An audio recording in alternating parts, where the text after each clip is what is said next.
What's up guys, welcome back to KimmyDTV, tips and tricks living your best life. In this video, I'm going to be talking about all about incident reports. Yes, as nurses, as CNAs, we hate them, we hate to do them, but they're very important that you know about them because they are basically your license, they are basically your job, and they're basically reports that the state, quite frankly, goes and reviews and to see if there's any discrepancies anytime an incident does occur. So what the hell happened? So if you guys want to learn more about incident reports, how to cover your butt, sit back, grab a snack, and enjoy the show. Okay, let's go.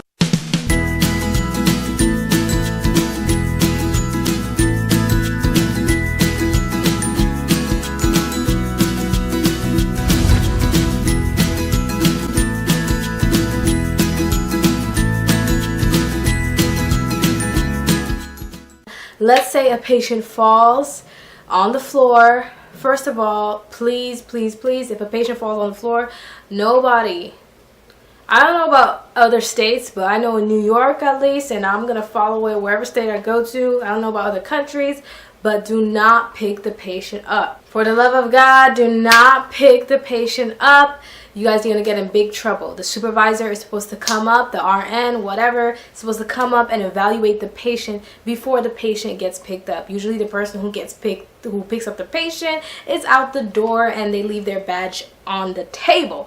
So do not pick any patients up. Do yourself a favor. Don't pick the patient up. Don't pick the patient up. Don't pick the patient up. So if you're a CNA and you realize that the patient is on the floor, you go to your nurse and say, nurse, the patient's on the floor. And if you're a nurse, you're gonna have to get up. Don't just call the supervisor, because the supervisor is gonna be asking you questions. You have to get up and see the patient, or see the red urine that the CNA calls you for, or see whatever that the CNA calls you for, and actually see with your own eyes and examine it, so that when you do call the supervisor, you know, you could give them details. Because when you're going to call the supervisor, this is how it's going to go. It's going to be like, hey supervisor, patient blah blah, I found them on the floor. Or you could say CNA Joseph whatever told me that they found the patient on the floor and it was around 12:45 p.m. blah blah blah. And then the supervisor is going to ask you, well, okay, well, what was the patient, where were you? And they're gonna ask you so many questions, and they're gonna say, oh, or if it's a matter of fall, they're gonna say, oh, okay, do you see any cuts on the patient? I mean, you're not RN, you're not you know, making any observation or whatever, but they're still gonna ask you something like, do you see any cuts? Is there any blood?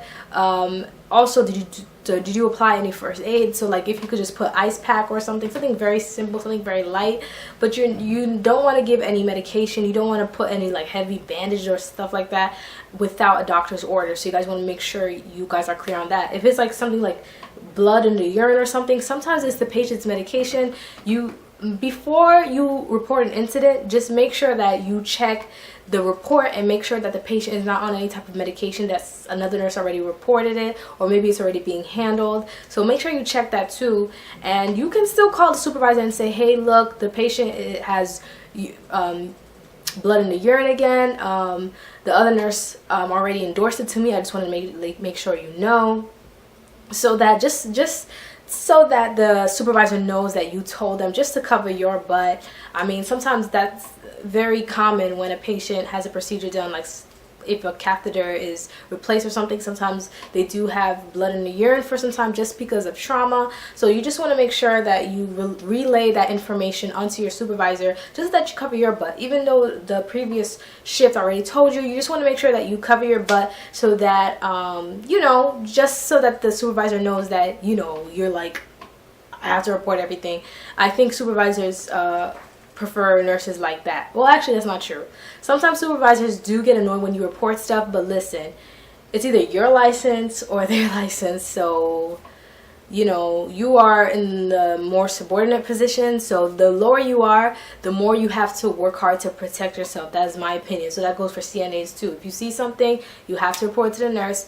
Don't care if the nurse is like, just do it, you know. If CNA reports to me, like, I don't give any attitude. I just go see what it is, because you know what, I see it as a team. Like, well, let's cover all our butts. Speaking of covering all our butts, when you file file out an incident report, you have to make sure that your stories match. I'm not saying lie, okay?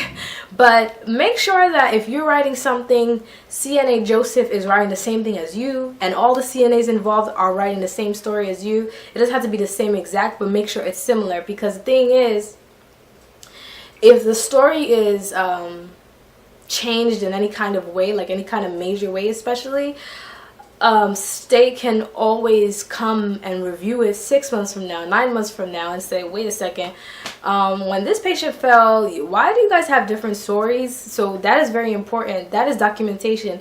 Not only that you're licensed, but that's also your life. Sometimes if I mean, this is kind of extreme, but if there is a big investigation going, there are cases of abuses where, you know, people have gone to nurses or CNAs or any healthcare workers' home and arrested the healthcare worker because of something that they wrote in the document, because it didn't coincide, it didn't mesh with what everybody else is saying, and they're like, okay, that person probably abused the patient, and they arrested them. So it's just not about your license. This documentation is about law, and that follows you everywhere for your life. So whether you are thinking about renting an apartment, whether you're thinking about buying a house, if there's like a record in your name, like, it's very important. It's not something to be taken lightly. Even though you're tired, you could be working night shift, or you work the whole day and your feet hurt, when you're writing incident report, you have to take it seriously, because that is government, that is legality, that is if somebody tries to sue the home, they don't sue you, you know what I mean? So just make sure when you write it, everybody writes the same thing. Sometimes the CNAs ask me, oh, what should I write? And I tell them, you know, just, you know, tell them what you saw, and I just make sure that everybody that I'm working with is on the same page. I don't tell them exactly what to write word for word, don't tell them what to write word for word, but say, you know, make sure everybody's on the same page. You guys get it? And also the supervisor will actually come up and make sure everybody else is on the same page. So all the new nurses, all the new grads, relax. The nursing supervisor will come up, and usually she'll look over everything, she'll read everything over, she'll like, okay, make sure you have it over, and usually that's it. That's why I'm telling you guys, make sure that you do your rounds, make sure that you're doing your work, because you don't ever want somebody to write something falsely against you. You don't want something bad to happen and then it's written badly against you.